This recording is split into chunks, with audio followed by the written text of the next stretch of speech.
This is the WGBH Forum Network. The Creative Method.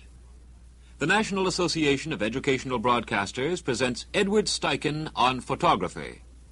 Here first is Lyman Bryson. Photography is nowadays thought of as a great art, and yet anyone can snap a camera. By what right can the mechanical recording of pictures be called creative? Mr. Edward Steichen and I had a conversation on this subject, and my first question went to this point. Well, essentially, creative photography is no different from creating in any other medium. The only basic difference is a technical difference. Photography is the only medium that begins with a finished product. The artist in any other medium, the poet, the musician for that matter, begins with blank area and then gradually builds up his conception, having it under control all the time. The photographer sees, presses the button, and then he's through. The simplicity, of course, is, we know from the thousands and thousands of amateur photographers, among them school children, it's the easiest thing in the world to make a photograph. But the complication comes in the fact that you have to bring all your full experience, your full knowledge, your perception, your understanding, your imagination, all of the qualities which an artist must possess, bring them into focus in one instant. You're listening to Edward Steichen on photography.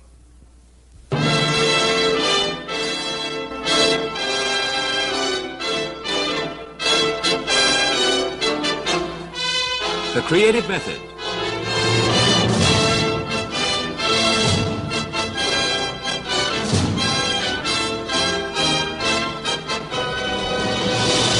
The photographer as creator. One of 10 conversations with creative Americans about the nature of their work. The Creative Method, prepared by WGBH-FM in Boston under a grant from the National Educational Television and Radio Center. Later, we'll tell you how you may obtain excerpts from this and 21 other radio essays on the creative process in American arts, sciences, and professions. But now, Edward Steichen on photography. And here is Lyman Bryson. I don't want unnecessarily to complicate our discussion, Mr. Steichen, but I'd like to go back a little bit to the prior question of just what is creative. Well, I probably will give you the same answer that most everyone would give you, that it's a very difficult thing to define. But creativity is seeing something, feeling something, having an emotion about something, whether it's a subject or a thought, an idea or a concept, and bringing those things together and putting them through the crucible of the intellect until a new thing is born. I notice you use two different factors in this, Mr. Steichen. One is the intellect, and the other is the skill, the artistic skill, the trained gifts of the artist. It isn't possible, is it, to be creative unconsciously? I don't think it's possible to be creative. It's possible to create something unconsciously that has the appearance of creative. This is what was in my mind, Mr. Steichen. We often see in the great heaps of photography, the great heaps of pictures that are taken by amateurs. I want to ask you some questions about amateurs later on. Occasionally something which is so striking, so we would say if we knew that you had taken it, so perceptive. And yet we have a strong suspicion that the amateur didn't know what he was doing. Now, are we being unjust to the amateur? No, because that is another peculiarity of photography. It's probably the only medium wherein the medium itself creates a fine photograph. I'll eliminate the word makes, produces, or are responsible for a fine photograph. An automatic camera sometimes does it. We have seen X-ray photographs. We've seen fantastic astronomical photographs, what the new 200-inch telescopes does, peering into the sky and the space. Some of the pictures are of extraordinary beauty. They're not creation. A child, a very young child, that has no sense of copying or anything, produces some perfectly extraordinary things, just simply instinctively. This disappears later on. under the pressure of the desire to imitate, the desire to do well. But that instinctive something that the child has in a way its counterpart that the machine produces. I've seen extraordinary war photographs that were made with an automatic camera fastened to a machine gun. The airplane duels, for instance. There certainly was no photographer involved because the pilot was busy shooting and trying to bring down the plane. Well, that has to do with the subject, which I suppose there's no limit to the subjects that a camera can make beauty and significance out of. But your rather surprising statement that the artist with the camera begins with a finished product suggests to me that perhaps there may be both advantages and disadvantages in using a mechanical means. Decidedly, yes. The advantages are, of course, that once you see clearly what you want and you have the technical ability to handle the subject, you've got it. You're through. The disadvantage is what you've got to bring to that instant, the difficulties that are involved there. They're almost immeasurable. And these are not mechanical difficulties. These are difficulties created by or caused by the fact that you must deal with a mechanical instrument. Yes.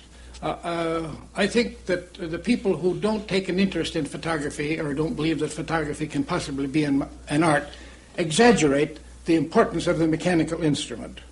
As I said at the very beginning, what the artist has to give must all be present when he makes a photograph, whether he's doing a symphony or a poem or a painting. The same qualities are involved.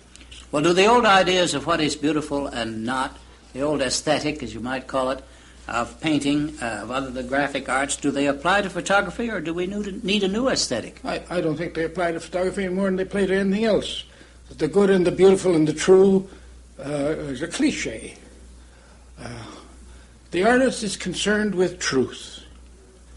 Now, whether that truth deals with something that's clear-cut and forthright and honest, or whether it is the deep and dark devious, that's the realm that he's exploring, and that's what he must express at the time. There are people who think that a sunset is beautiful. That's a purely automatic reaction. If the sky is covered with what looks like currant jelly, they say it's beautiful. Whereas if they turn their back against the sunset, they might see an afterglow reflected on the buildings that was infinitely more beautiful, but they haven't. Their prejudices, their preconceived notions, keep them from seeing it. Now, those kind of prejudices happen to an artist. The lack of freedom that an ideology, a nation, a government can impose on an artist are as nothing compared to those he will impose upon himself by saddling himself with preconceived notions about things. Well, when you start by saying, Mr. Steichen, that the artist is trying to depict the truth, present the truth, and it must be honest, it's still true, isn't it, that two equally honest artists with perhaps comparable gifts might look at the same subject and produce two quite different pictures. No question about that. We've had that through the entire history of painting and of music and of poetry and everything. Then truth is something individual as you use it. As the individual sees it, possibly, but that suggests serious limitations on the area of art that I don't quite like. There are various kinds of truth. There are various kinds of reality. I remember Ben Shahn telling me a story once. He was in the museum, and a boy and a girl were sitting opposite an abstract painting. And either she said to the boy or the boy said to the girl, "Don't you think that abstraction is the greatest form of reality?" And Ben Shahn said, "I was tempted to go behind them and whisper, 'Are you sure?'" It's dangerous to make positive assertions about things of that kind, I believe. Well, what I was really reaching for, Mr. Steichen, was the fact that, I'm sure from other things you've said, that an artist photographer has the same freedom in seeing the world through his own personality as the user of any other medium. Certainly. He's not mechanically bound by the mechanism that he uses in the camera. No, the mechanism of the camera becomes part of him, like breathing. Otherwise, he hasn't mastered it. And so consequently, there's no binding. He's only bound by the fact that he must conclude everything into and wrap it up into an instant. Into an instant. Relatively, is a relative term. Sometimes it's a split second. Sometimes it may go into minutes. But after all, compared to, well, Leonardo is said to have worked for 2 years on doing the portrait of Mona Lisa. Well, now, if a photographer worked for 2 years photographing one subject, I think he could produce a greater portrait. You've used the word meaning several times, Mr. Steichen. When you say that a man must bring all that he has and his resources, his gifts and so on, his mechanical resources too, to bringing the meaning out of something, is this the same thing as you are designating when you say the truth as he sees it, or is meaning something else? Is there a meaning in the subject? Well, in this case, don't forget that the simplest literal representation that any tyro can make of a scene, a person, a place, or an object is true. But the artist, he sees that that truth has some kind of significance. All right, now it's significance instead of meaning, but what? All right, that thing expresses something to him, or he sees he sees something into it. I'm sorry we haven't any images here to present, but I know of 2 photographs. For instance, Alfred Stieglitz and Charles Sheila. Sheila was a painter, and Stieglitz was one of the great pioneers in the whole field of photography. They both photographed barns. Now, both of those photographs of barns are reflections of the way those 2 men see things.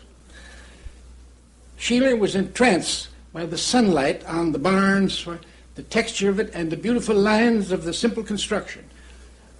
To Stieglitz, the barn was an old ramshackle thing. It was turbulent. He used it to create an idea that had only a relative meaning in the barn itself, to express something, the dark boards and so on. Well, in that respect, the artist does have control, and he brings out significances that way, or meanings. But he brought those significances to the scene sometimes. Yes. They're himself. Well, they must exist in himself as well as, but he can't invent them in the scene. He can't imagine they are there because the camera won't respond to that. But he actually sees them there.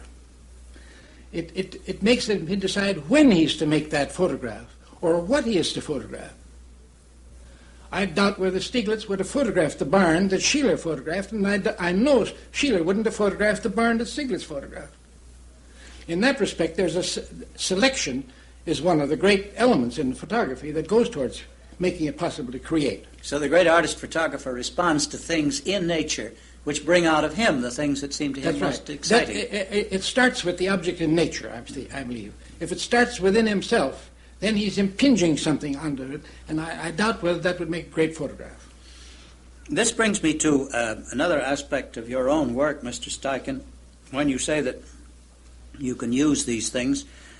In your great exhibition, The Family of Man, you took photographs, this thing that, how many countries has it been in? Well, there were 38 countries involved. And millions of people have seen it?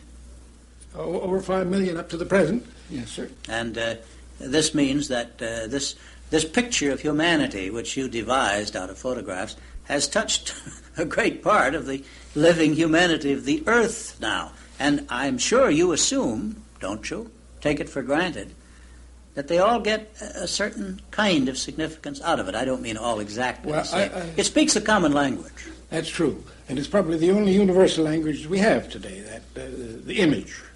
I was puzzled at first as to whether it would be understood by everybody. Apparently it has. And I think the answer is the onlooker participates in the exhibition. A Japanese poet once said that when you look into a mirror, you do not see your reflection.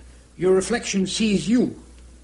Now, the people look at these pictures, and the pictures look back at them and see them, so they become part of the exhibition. There must be some kind of a melting and a fusion between the onlooker and the pictures in the exhibition to account for this fantastic audience that has developed. And the same thing, of course, is in its book form, isn't it? I mean, yes, there are over a million copies of the book are in circulation, so that while the book doesn't say that they proclaim the thing as vigorously as the exhibition did, because it's a different technique, it's a more limited technique. I believe that an exhibition of that type, where the scale of pictures and depth, seeing things before you and back, is a new medium, and one that does compete with the film. Let's come to film in a minute, but let me ask you one more question about this, about the family of man, Mr. Steichen. Those are not photographs you took yourself. No. These are photographs made by photographers in the 38 countries. I think there's something like 300 photographers involved in the exhibition, a great many of them amateurs. You might call them that they were pictures that are accidental, or pictures where the subject was so extraordinary that the picture was extraordinary. These things were all used to express an idea, and I don't think photography has ever had a more difficult problem facing it. And there's proof in here that photography is a medium particularly capable of giving form to an idea. You've spoken several times of amateurs, Mr. Steichen, and I asked you once, perhaps a little unfairly to the amateur, as to whether or not an amateur would ever get a good picture except by accident. May I interrupt there? Yes, there's please. A great deal of difference between a good photograph and a great photograph. I think amateurs have produced many good pictures. We had some of them in this exhibition we talked about, The Family Man. There's one picture in there that was made by the secretary of a famous photographer. I didn't find anything in the photographer's collection that I could use, but the secretary happened to pull out of her pocketbook a snapshot that she had made of a child and the father.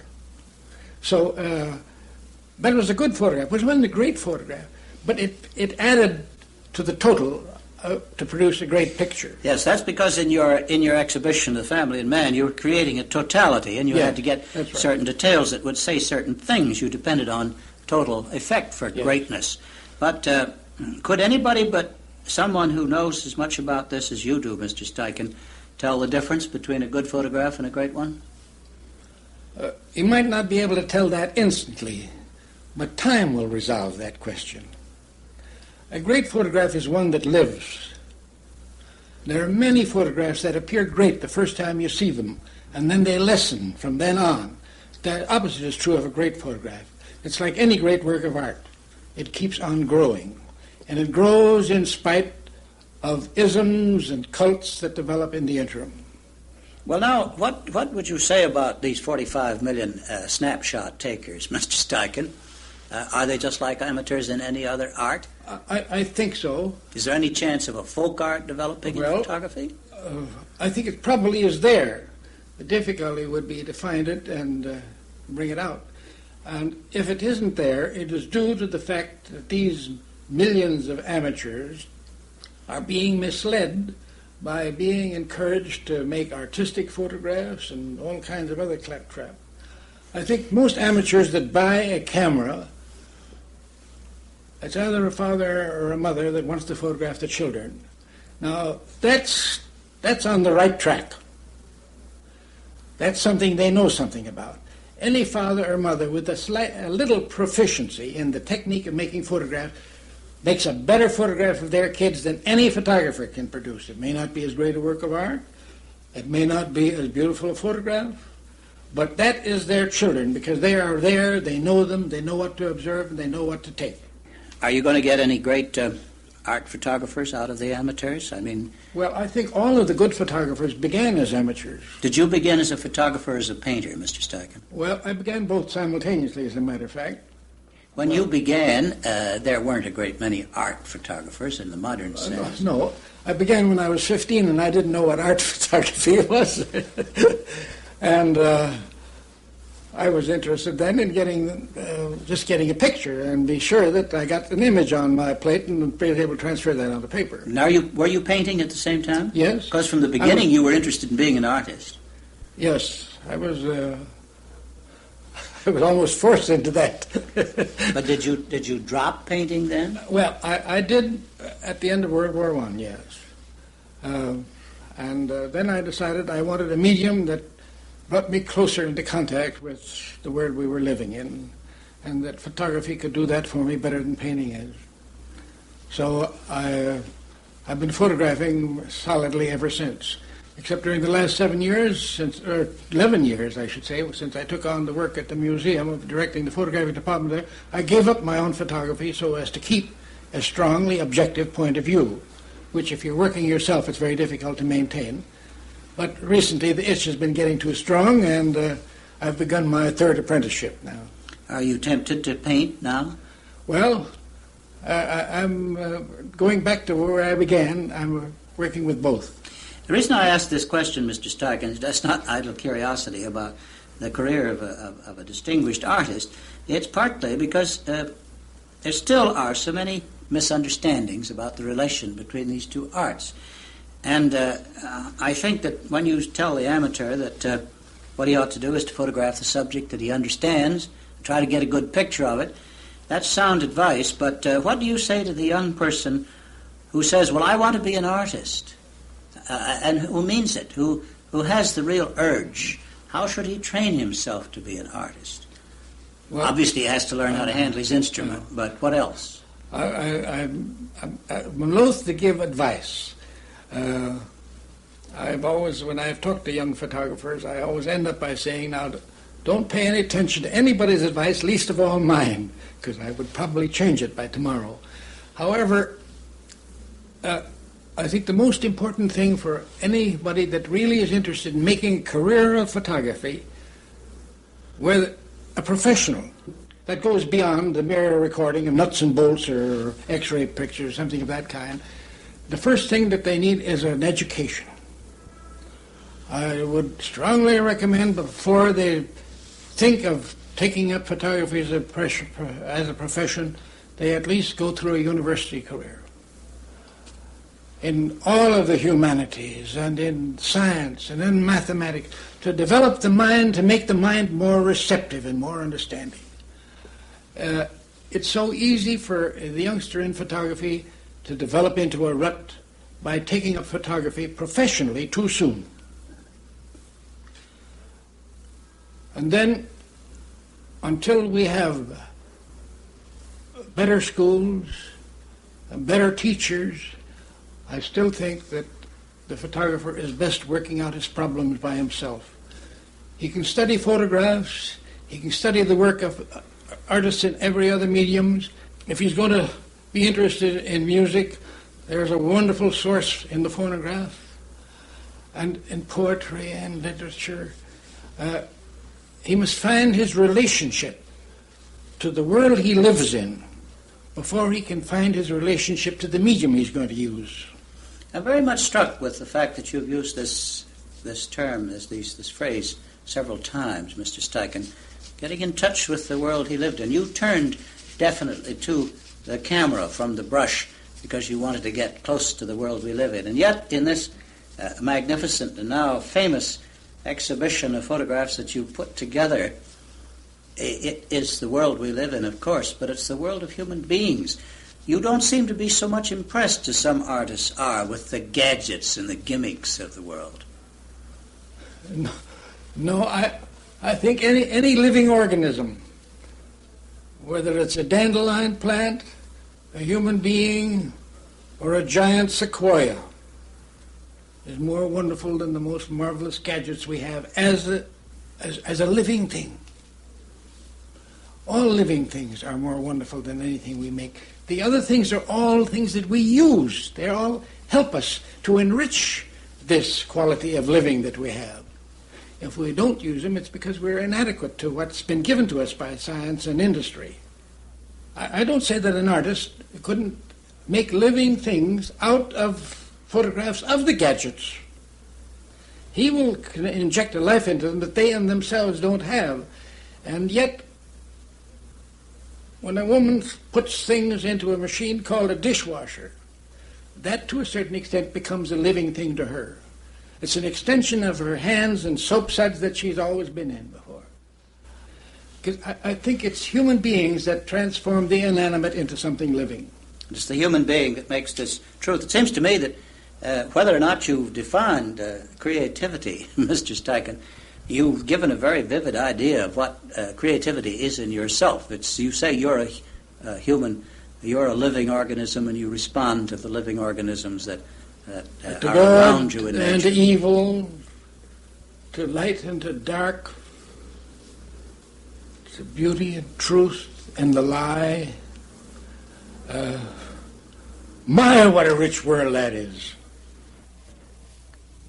Edward Steichen on photography. And here again is our host and commentator for the creative method, Lyman Bryson. This technical difference between photography and all the other arts, Mr. Steichen makes quite clear. It is the fact that the photographer has to see his picture, snap it, and that's all there is to it. He has to, in a sense, begin with the finished article, whereas other artists can tinker, modify, rethink, and so on. The photographer can do nothing except take it over. I was very much struck with the fact that he used the word intellect. First one, I think, among our creative artists to have used that word in quite this meaning, although many of them, of course, would say that there was a strong intellectual or structural element in what they were doing. But it may be that the photographer, dealing with things which he can't manipulate, has to approach what he does with a more intellectual grasp of its essential structure than people working in other media. That's something that might require a good deal of examination. But it indicates also that photography may be somewhat less emotional than the other arts. But Mr. Steichen says that photography is an art, and what art seeks is the truth. And there's no difference between what a photographer does in seeking the truth, what a painter or any other representative artist might do. However, and this is where he makes a comment upon some of the tendencies in modern photography, which he, of course, was the great innovator in the beginning. He was the great pioneer. He says you can't make living things out of mere snapshots of modern gadgets, no matter how complicated or fascinating the gadgets may be in their mechanical nature, except, he says, except as human beings transform the inanimate machine into something alive. But even then, living things in nature are more wonderful than anything we make. If you want to be a creative photographer, do what every other creative artist does. Go back to nature. Thank you, Dr. Bryson. You've heard Edward Steichen, the photographer, as creator. One of 10 conversations furthering our understanding of creativeness in American arts and professions. The creative method is recorded by WGBH FM in Boston under a grant from the National Educational Television and Radio Center. Producer Jack D. Summerfield with Loyland Thatcher and Bill Cavness as production associates. This is the National Educational Radio Network.